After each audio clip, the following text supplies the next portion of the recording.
जब अधर्म अपनी सीमाएं पार कर देता है, तब सृष्टि स्वयं उसके अंत की तैयारी करती है। बहुत समय पहले महिषासुर नाम का एक शक्तिशाली असुर था। कठोर तपस्या से उसने ऐसा वरदान प्राप्त कर लिया कि कोई भी देवता उसे मार नहीं सकता था। वरदान मिलते ही उसका अहंकार बढ़ता गया। उसने पृथ्वी जीती, फिर आकाश जीता और अंत में स्वर्ग पर भी आक्रमण कर दिया। चारों ओर युद्ध छिड़ गया। देवताओं की सेनाएं पराजित होने लगी। स्वर्ग का सिंहासन छिन गया। महिषासुर विजयी होकर गर्जना करने लगा।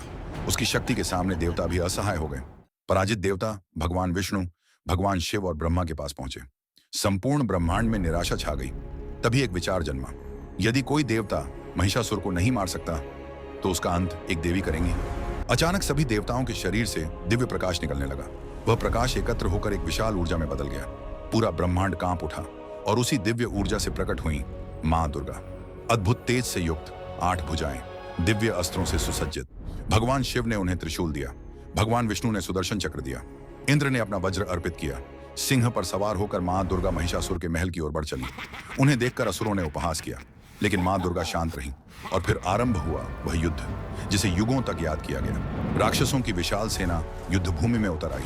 आकाश बाणों से भर गया, धरती कांप उठी। मां दुर्गा का सिंह राक्षसों के बीच तूफान बनकर दौड़ा। उनका त्रिशूल, तलवार और चक्र विनाश का रूप बन गए। एक एक करके असुर सेना धराशायी होने लगी।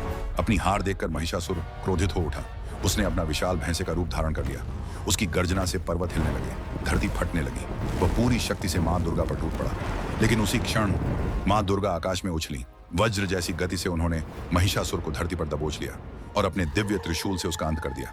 एक तेजस्वी प्रकाश पूरे ब्रह्मांड में फैल गया। महिषासुर का आतंक समाप्त हो चुका था। आकाश फिर से निर्मल हो गया। देवता स्वर्ग लौट आए।